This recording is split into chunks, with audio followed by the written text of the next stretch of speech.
Hi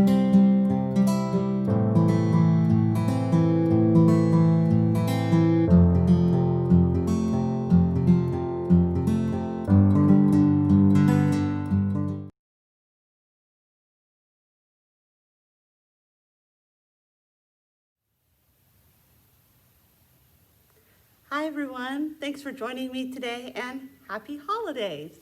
I'm glad that you came to this presentation to find out more about some brand new adult nonfiction books that we have in our library system, both in print as well as in Overdrive to download to your tablet or phone or any other device you may have. So when I started thinking about this program, I realized that we get a lot of new nonfiction all the time. I knew that, but then I realized there's no way I could possibly fit all of that into two parts of one program. Part one today, and then part two 2 days from now. So I thought, well, how can I narrow down all this great nonfiction that we have into a program that's a manageable size? Because I knew there was a lot of great stuff out there, and I also knew I couldn't cover it all. So I thought, well, this program's airing in December. Why not focus on some of the new holiday books that we have, as well as some of the new self-care books that we have, because as much wonder and joy comes from the holiday season, sometimes a lot of stress comes with the holiday season too. I remember this year, for example, I was seeing holiday commercials on TV before Halloween even came around.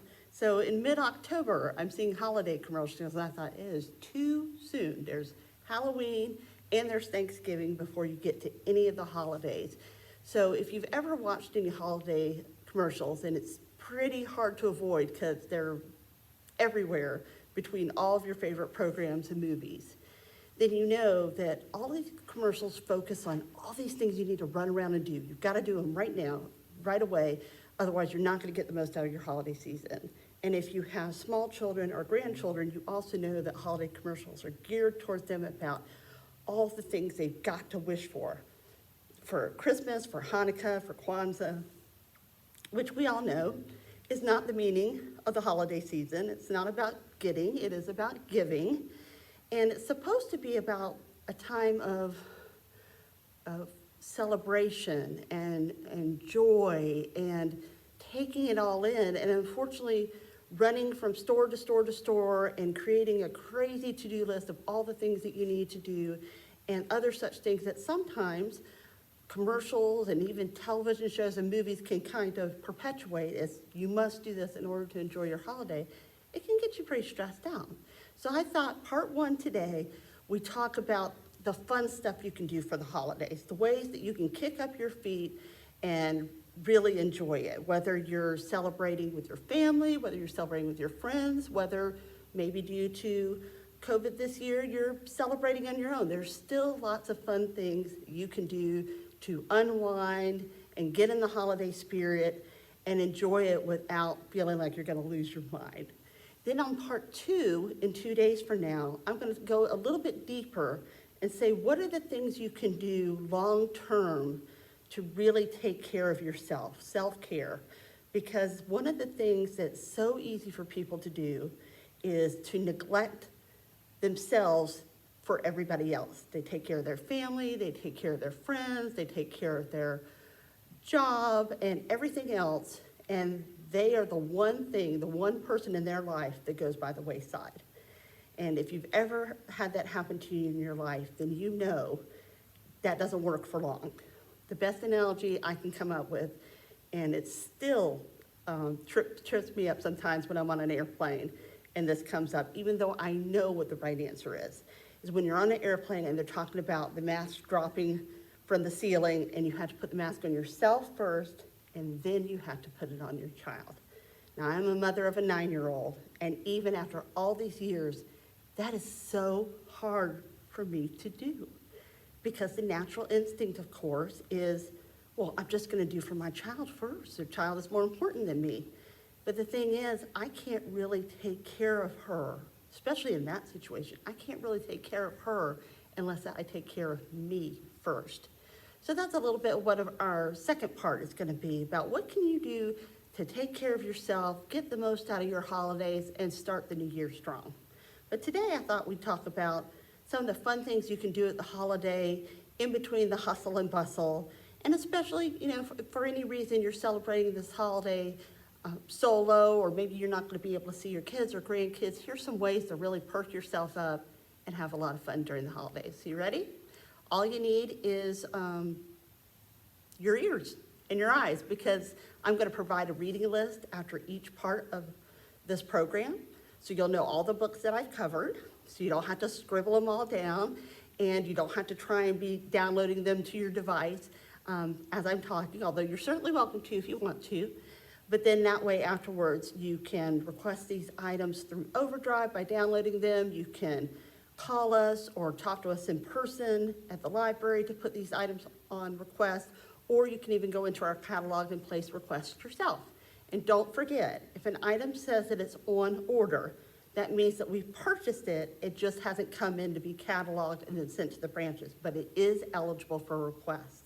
If you've ever wondered, how do I get higher up on the list for all those books that I want in print, especially those bestsellers or those holiday books that are in high demand, put yourself on the wait list when it says on order. You don't have to wait until it says in cataloging, and you definitely don't have to wait until it's at the branch. Go ahead and put yourself on hold for it now.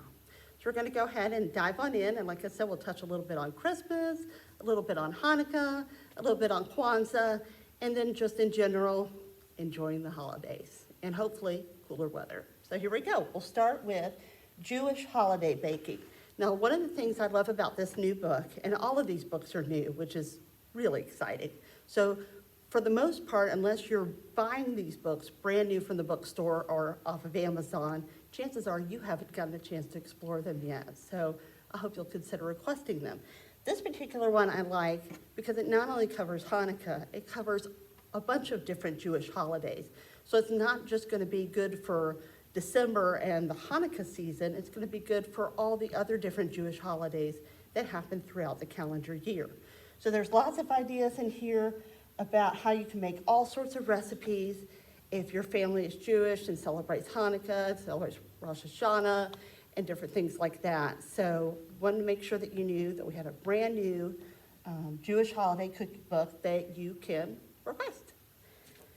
The next book is Kwanzaa, From Holiday to Everyday.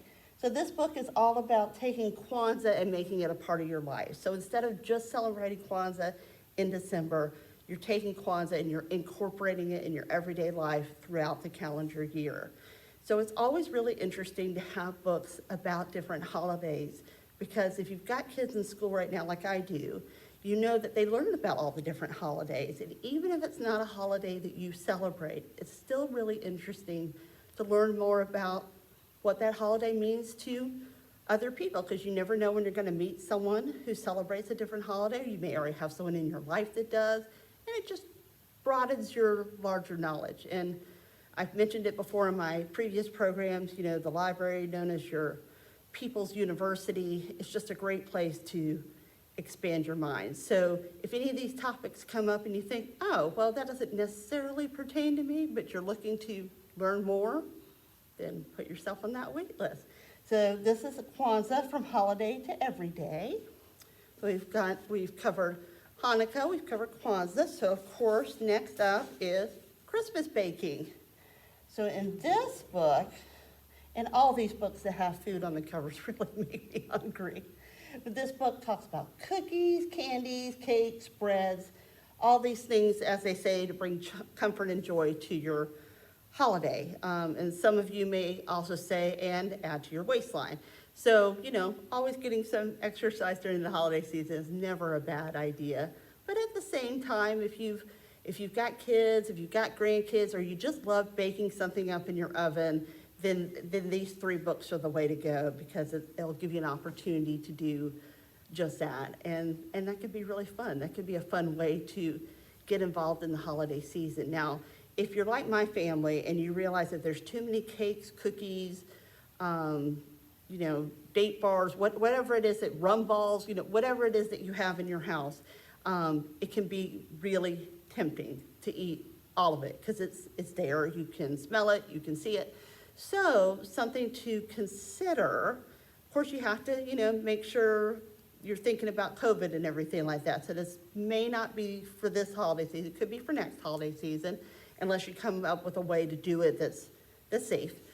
But sometimes it's nice to bake a dessert for somebody else. Maybe the staff that you work for. I've made treats for the Ponte Vedra Beach Branch Library staff before, or maybe your next door neighbor, or maybe you know someone in your neighborhood or someone close by that's celebrating the holidays on their own, and it's a way for you to tell them that you're thinking about them. So again, that season of giving. So it gives you something joyful to do, and then lets you share that joy with somebody else. So to me, that's a great way to think about the holidays. So even though I don't necessarily have a book about it, I did want to throw out there that the holidays are also a great time to look through your homes, see if you've got any books or movies or music or magazines or any of these things that, wonderful as they are, they're starting to take over your home. Go through those things, even clothes. Go through these things, see what things that you really aren't using or don't need anymore, maybe your children have outgrown or your grandchildren have outgrown, and consider donating them to Goodwill, to Betty Griffin, to the Salvation Army, to somebody less fortunate. And again, it's one of those things, it helps you kind of that feng shui, kind of decluttering your home, which can bring great comfort and serenity and sanity, but also in the spirit of giving, maybe give someone else a real boost and an opportunity to enjoy the holiday season that much more, because if it's still in good condition and it's, it still works, if it's a DVD, it's not too scratched, it still works, the book's not falling apart, these things are in good condition, then, what a wonderful gift. The old saying about one person's trash is another person's treasure. I wouldn't say that these things are trash necessarily, but just that if they're not something you're necessarily using anymore or having a need for anymore, they really could fill a need for someone else. So something to consider. And I personally love, the Betty Griffin house because, so many of the kids and the moms that go to the Betty Griffin house basically leave with what's on their backs. So, they're not bringing books and toys and movies and even stuffed animals and things like that. So by donating to them, you're giving back, especially to a child, something that makes their lives feel a little bit more like what they know, a little bit more normal. So that's a really sweet thing to do. But Goodwill, Salvation Army, also very worthy organizations. Or, you may know someone in your neighborhood that might need something or has a child that might enjoy a former toy that's still in great condition. It's just been grown out of. All right. Oh, look at these two guys. If you're an Outlander fan like me, you know exactly who they are. You also know that Diana Gabaldon, the author of Outlander, has been working on that 9th book, Go Tell the Bees That I'm Gone Forever. It was supposed to come out this fall, even though it doesn't feel like fall in Florida. Fall is kind of giving way to winter. There still hasn't been, as of this recording, a due date for when the book is going to come out, so maybe early 2021. So if you're in the middle of what they call Droughtlander, I certainly recommend Clanlins, because of course Jamie Fraser, otherwise known as actor Sam Heughan, and Graham McTavish, who played Dougal in the series, take a tour around Scotland, and they tell you all about the history, and they tell you about the wars that took place there. They tell you about the whiskey, and they just have a ball. They just have a ball. So if you love Outlander, if you love Scotland, if you just love to laugh, this is your book. And like I said, all of these books, or at least 95% of them, but I'm pretty sure all of them, we own in both print and in digital format. So whether you're coming to our library or you prefer to download your books via your device, definitely check these titles out. So Clanlins. In the spirit of Droughtlander, and here is Claire, otherwise known as Katrina Balfe, Outlander Knitting. So if any of you got your knitting needles out and you're ready to do some knitting while you watch some of your favorite holiday movies, or you're just relaxing during the holidays, I've got some music playing in the background, got some hot tea or smelling the live Christmas tree. Obviously, you can tell I've got a whole vision of the holidays in my head right now in my house. I love the smell of a pine tree. If you're a knitter, this may be the book for you because all of the knitting projects in this book are inspired by Outlander, and how much fun is that? So definitely consider checking this book out. Again, maybe it'll help you beat the Droughtlander blues. Hopefully that 9th book is going to come out real soon, because I can tell you this much. Once the 9th book comes out, the final book, the 10th book, could be a long, long, long wait. Fortunately, we own all of the books written by Diana Gabaldon, all of the Outlander big books, as she calls them, all the side stories, as well as a bunch of nonfiction companions, and all of the seasons 1 through 5 of the Outlander series on Stars. So you could have a whole Outlander marathon over the holidays if that's your thing. Or maybe you're like my mother, and also me, and you're into Downton Abbey. And Downton Abbey just put out the official Downton Abbey Christmas Cookbook. So this is one of those wonderful cookbooks that not only have all of these fun Christmas recipes that put you in the spirit and mind of Downton, has some beautiful photos in it that came from the series itself.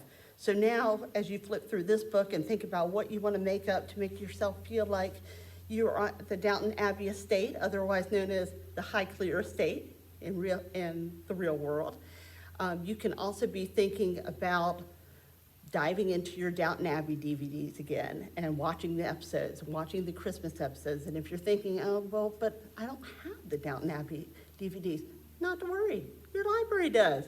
We have all 6 seasons plus the first movie, and rumor has it they're working on the second movie.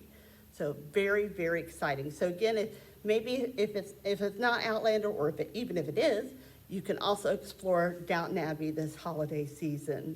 So hopefully these are all ideas that, regardless of if you're seeing family or friends, or if you're just flying solo this holiday season, fun things you can do. So we have Outlander, we have Downton Abbey. Oh, we have another Downton Abbey book that's pretty new, Downton Abbey Afternoon Tea. So if you'd like to set up an afternoon tea for yourself one afternoon, or an afternoon tea with maybe a close relative or a friend, then that's certainly something fun you can do, and then you can cap it off of watching 1 or 2 of the Christmas episodes. So if you've ever dreamed of setting yourself up for a little afternoon tea a la Downton Abbey, then this is the book to use for sure. And hearkening back to our previous program that we had with Sisterhood of the Traveling Plants, if you go back and watch that program, you can learn how to make a Downton Abbey inspired holiday flower arrangement. So you can do all sorts of things with Downton Abbey, and you can get excited about watching the series again, listening to the music, because we have the music CDs as well, including a Downton Abbey Christmas CD. And then also you can watch Downton Abbey while you have tea. Now, if you are a person that really enjoys tying in your holidays to books, you're an avid book reader, you love the holidays, why not combine the two? Guess what? We've got the book for you. And it's called A Literary Holiday Cookbook. So basically, it's a brand new book, and it ties in all sorts of famous novels and gives you ways to make all sorts of treats that go along with those novels. So for example, it says on here, we've got festive meals for the Snow Queen. That would be Elsa, of course. Gandalf, if you're into Lord of the Rings. Sherlock, Scrooge, and book lovers everywhere. So just think about it.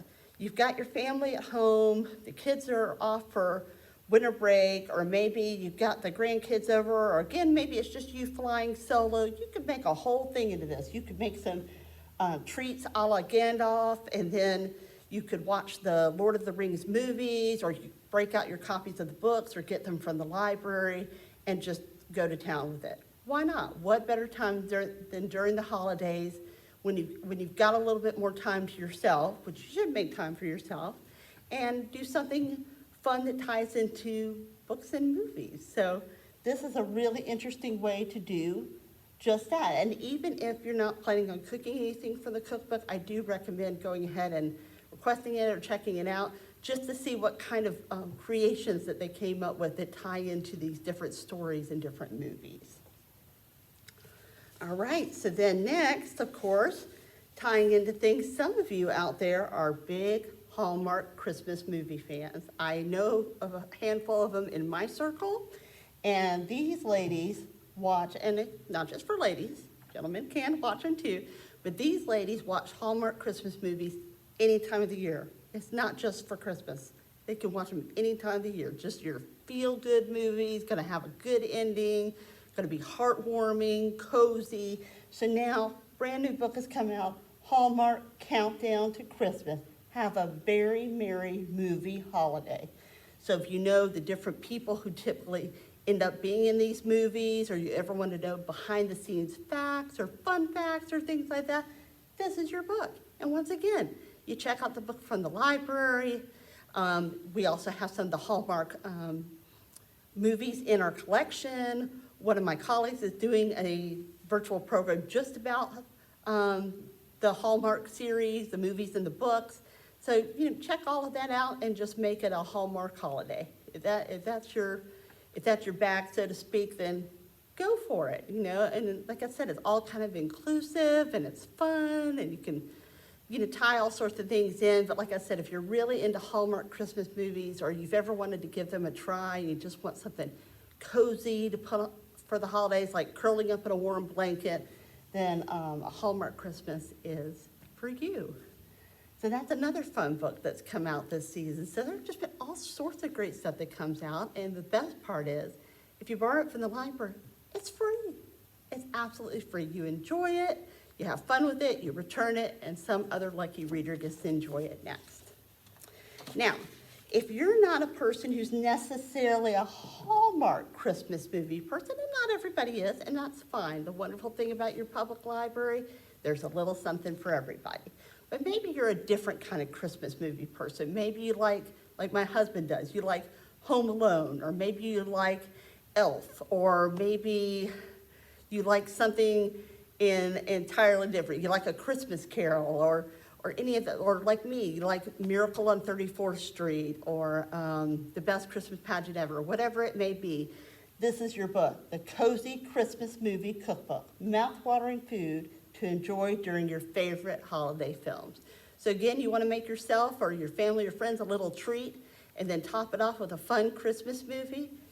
You've got your whole game plan right here to give it a shot and to have some fun. And again, it can be one person, it can be a handful of people, and just something fun to do to incorporate with the traditions you may already have. You may already have a set certain movies that you love to watch during the holidays, and here's your way to go ahead and do that and make some fun and tasty food at the same time. I mean, I'm looking at this, and it's just like some sort of maybe vanilla latte with a peppermint stick.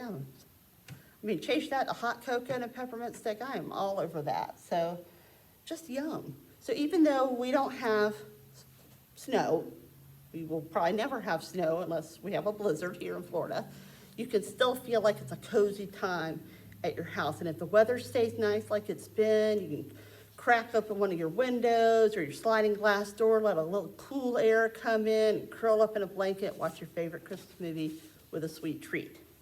Now, last but not least today, for part one, is some of you like Downton Abbey. Some of you like Outlander. Some of you like your Hallmark movies. Some of you like your Christmas movies. And some of you, like my mother, have been fans of Masterpiece Theater for the last however many years. They are celebrating 50 years today. Now, I know my mother probably hasn't watched it for 50 years, but I know she's watched it a lot, because I remember growing up and seeing the little intro for all the mysteries and everything like that, and I could almost hear the music in my head. And of course, we have Downton Abbey and all sorts of other things that come on Masterpiece Theater that so many of us love. And thanks to the Friends of the Ponte Vedra Beach Ranch Library, we own a lot of BBC and A&E and PBS and Masterpiece Theater movies and TV shows right here in our library that you can borrow. So if you're a Masterpiece Theater fan, I recommend you check out this book, take a trip down memory lane. You may remember something that you watched on Masterpiece Theater many years ago and realize, oh my goodness, my library has that. I can totally enjoy that for my holidays. So again, if you're a Masterpiece Theater aficionado, then check out the book, see what we have in terms of rentals for DVDs, and make it a Masterpiece holiday. So thank you so much today for joining me for part 1. I hope you'll tune in for part 2 as we deep dive about how to take care of yourself during the holidays, how to help take care of others, and how to have a healthy and happy holiday and a really strong start to your new year. So have a fantastic day. I look forward to seeing you next time. Bye.